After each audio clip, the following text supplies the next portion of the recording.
നല്ല മഴ പെയ്യുന്ന വൈകുന്നേരം. രാത്രിയിലേക്കുള്ള ഭക്ഷണമെല്ലാം പാകം ചെയ്ത് അഞ്ജലി ഓരോരുത്തർക്കുള്ളത് വേറെ വേറെ പാത്രങ്ങളിലാക്കി വെച്ചു. അതായത് അച്ഛന് പൊടിയരി കഞ്ഞിയും ചുട്ടരച്ച ചമ്മന്തിയും, ഭർത്താവിന് ചപ്പാത്തിയും മുട്ടക്കറിയും, അമ്മയ്ക്ക് ചോറും കറിയും. ഇതിനിടയിൽ അവൾക്ക് വേണ്ടി എന്താണ് എന്നുള്ള ചോദ്യത്തിന് അവിടെ പ്രസക്തി ഉണ്ടായിരുന്നില്ല.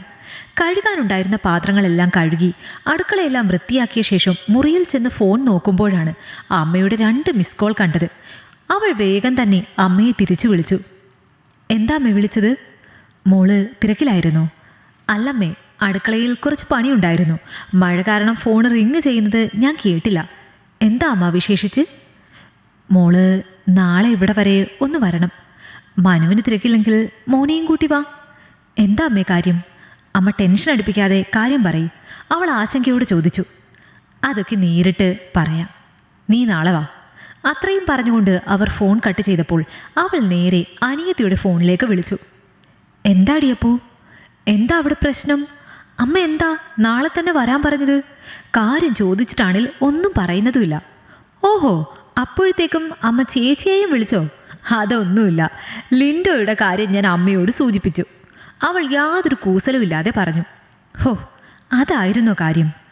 നീ എന്തിനാപ്പോ ഇപ്പോഴേ ചാടിക്കേറി അമ്മയോടിത് പറഞ്ഞത്? അമ്മയ്ക്കത് സങ്കടമാകുമെന്ന് അറിയില്ലേ നിനക്ക്? ആഹാ, അമ്മയുടെ സങ്കടം കണ്ടിട്ടായിരുന്നല്ലോ ചേച്ചിയും ഒരിക്കലെല്ലാം വേണ്ടെന്ന് വെച്ചത്. ദേ ചേച്ചി, എന്നെ കൊണ്ട് കൂടുതലൊന്നും പറയിക്കരുത് കേട്ടല്ലോ. എന്തായാലും ചേച്ചിയെ പോലെ ത്യാഗിയാകാൻ എനിക്ക് സൗകര്യമില്ല. എൻ്റെ ജീവിതമാണ്, അത് ആരുടെ കൂടെ ജീവിക്കണമെന്ന് തീരുമാനിക്കുന്നത് ഞാനാണ്. എല്ലാവരുടെയും അനുഗ്രഹത്തോടെ വിവാഹം കഴിക്കണമെന്ന് ആഗ്രഹമുണ്ട്. അതാണ് മുൻകൂട്ടി ഇക്കാര്യം പറഞ്ഞത്. താല്പര്യമുണ്ടെങ്കിൽ നടത്തി തരിക, ഇല്ലെങ്കിൽ എനിക്ക് എൻ്റെ വഴി നോക്കേണ്ടി വരും. അതും പറഞ്ഞ് ദേഷ്യത്തോടെ അവൾ ഫോൺ കട്ട് ചെയ്യുമ്പോൾ അഞ്ജലി അല്പനേരം മൗനമായിരുന്നു. 2 വർഷം മുന്നേ ഇങ്ങനെയൊക്കെ സംസാരിക്കാൻ തനിക്കും ധൈര്യം ഉണ്ടായിരുന്നെങ്കിൽ ഒരുപക്ഷേ. അവളുടെ മിഴികൾ അവൾ അറിയാതെ തന്നെ തുളുമ്പിപ്പോയി. അവളത് വേഗം കൈത്തലം കൊണ്ട് ഒപ്പിയെടുത്തു. ഇനി ആരോടൊക്കെ അനുവാദം വാങ്ങണം? അച്ഛൻ, അമ്മ, ഭർത്താവ്. അവൾ തൻ്റെ ഭർത്താവിൻ്റെ വരവിനായി കാത്തിരുന്നു. 1/2 മണിക്കൂറിനുള്ളിൽ തന്നെ മനു എത്തി. എത്തിയതും കുളിക്കാൻ പോയതുകൊണ്ട് കുളി കഴിഞ്ഞു വന്നിട്ടാകാം പറയുന്നത് എന്നവൾ ഓർത്തു. നിനക്ക് ആ ബാത്റൂമൊക്കെ ഒന്ന് വൃത്തിയായി കഴുകിക്കൂടെ എൻ്റെ അഞ്ജു? വഴുക്കിയിട്ട് നിൽക്കാൻ വയ്യ. കുളി കഴിഞ്ഞു വന്നതും തുടങ്ങിയെന്ന് അവൾ ഓർത്തു. എൻ്റെ മനുവേട്ടാ, ഞാൻ എന്നും കഴുകാറുണ്ട്. അമ്മ അതിനുള്ളിൽ കയറി നിന്ന് എണ്ണ തേപ്പും കുളിയുമെല്ലാം. എണ്ണ കിടന്നിട്ടാണ് വഴുക്കുന്നത്. കുളി കഴിഞ്ഞ് അതൊന്ന് അടിച്ചു കഴുകിയാൽ തീരാവുന്നതേ ഉള്ളൂ.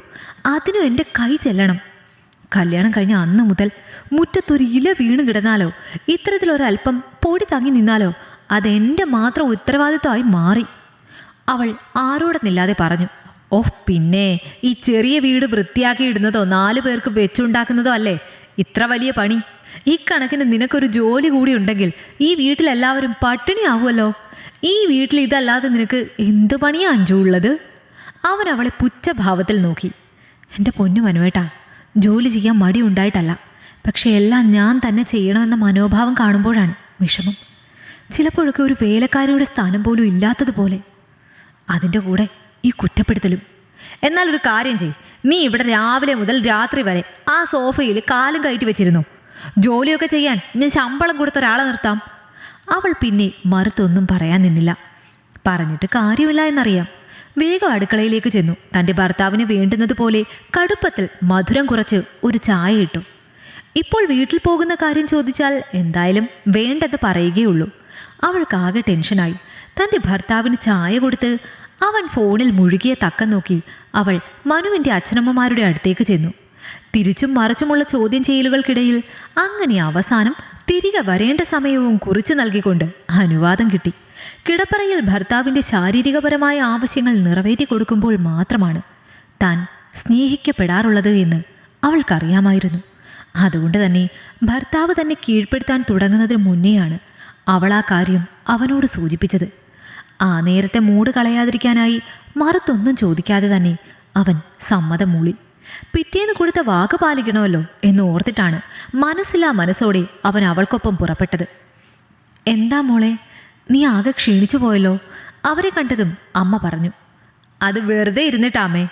അല്പം പരിഹാസം കലർത്തി മനു അത് പറഞ്ഞപ്പോഴും അവൾ ഒന്നും മിണ്ടിയില്ല.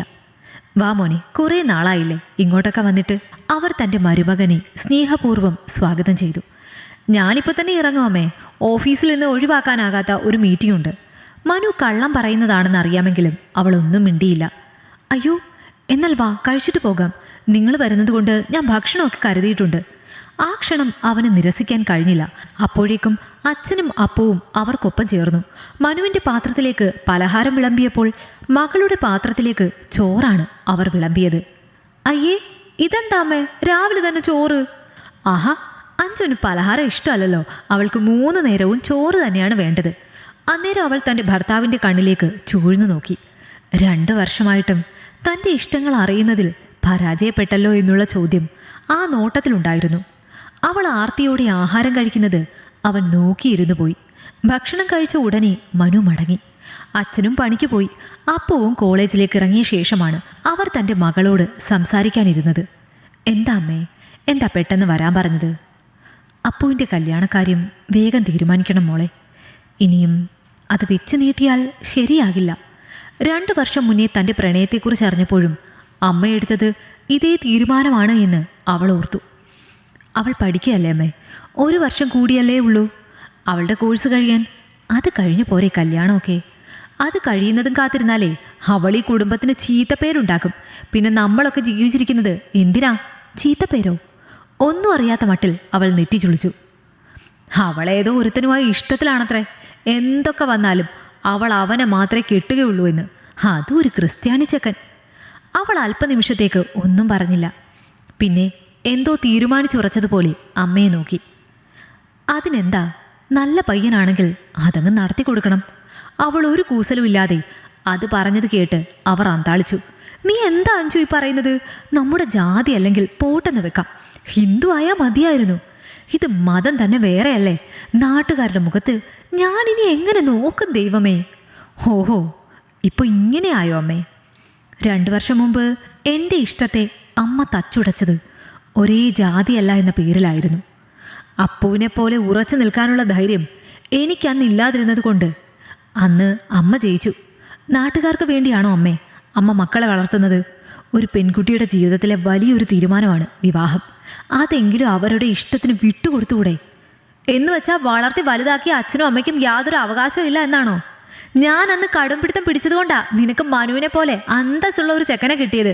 അല്ലെങ്കിൽ മറ്റവൻ്റെ കൂടെ ജീവിച്ച് ആ ജീവനാന്തം നീ കിടന്ന് നരകിച്ചേനെ. തൻ്റെ അമ്മയുടെ മറുപടി കേട്ടതും അവളുടെ സകല നിയന്ത്രണവും നഷ്ടമായി. നിർത്തമ്മേ, മകൾക്ക് വേണ്ടി എന്തോ വലിയ കാര്യം ചെയ്തെന്ന് അഹങ്കരിക്കുന്ന അമ്മ അറിയാൻ വേണ്ടി തന്നെ പറയുകയാണ്. സ്വന്തം മകളോട് ചെയ്ത ഏറ്റവും വലിയ ദ്രോഹമായിരുന്നു ഈ വിവാഹം. നല്ലൊരു ജോലിയാണോ അല്ലെങ്കിൽ കുടുംബ മഹിമയാണോ ജാതിയിലോ ആണോ അമ്മ അന്തസ്സ് കണ്ടെത്തുന്നത്? എങ്കിലവിടെ അമ്മയ്ക്ക് തെറ്റിയമ്മേ.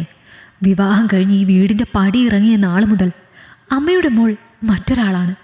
സ്വന്തം ഇഷ്ടങ്ങളും സന്തോഷങ്ങളും ത്യജിച്ച് ജീവിക്കുന്ന മറ്റൊരാൾ.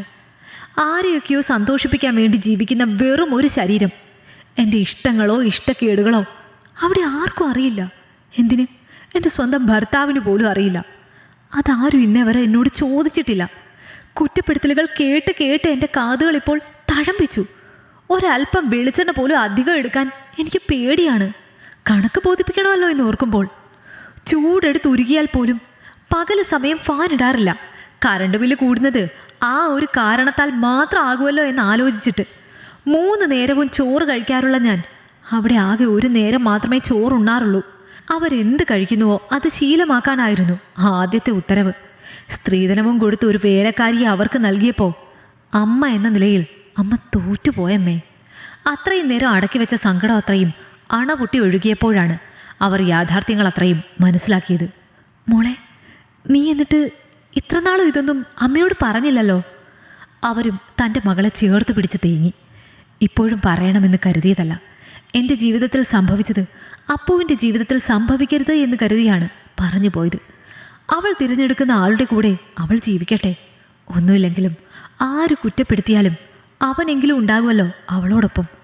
എന്നെപ്പോലെ തനിച്ചായി പോകില്ലല്ലോ. അമ്മ പിന്നീട് മറുത്തൊന്നും പറഞ്ഞില്ല. പറയാൻ അവർക്ക് കഴിയുമായിരുന്നില്ല.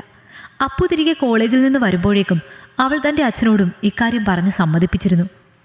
എന്നാലും എൻ്റെ ചേച്ചി ഒരേ മതത്തിൽ പെട്ടിട്ട് പോലും ചേച്ചിയുടെ പ്രണയത്തെ അംഗീകരിക്കാത്ത അമ്മ എങ്ങനെയാ വേറെ മതത്തിൽപ്പെട്ട എൻ്റെ പ്രണയത്തെ അംഗീകരിച്ചത്? ഞാനൊരു കലാപമാണ് പ്രതീക്ഷിച്ചത്. എനിക്കെപ്പോഴും ഇത് വിശ്വസിക്കാനാകുന്നില്ല. രാത്രി ചേച്ചിയെ ചേർന്ന് കിടന്നുകൊണ്ട് അപ്പു ചോദിച്ചു. ഞാൻ പറഞ്ഞ അമ്മയ്ക്ക് കേൾക്കാതിരിക്കാൻ കഴിയില്ലല്ലോ. ഇപ്പൊ സന്തോഷമായില്ലേ? മോള് കിടന്നുറങ്ങിക്കോ. അപ്പുവിൻ്റെ മുടിയിഴകളിൽ തലോടിക്കൊണ്ടിരിക്കവേ തന്നെ അവൾ ഉറങ്ങിപ്പോയി.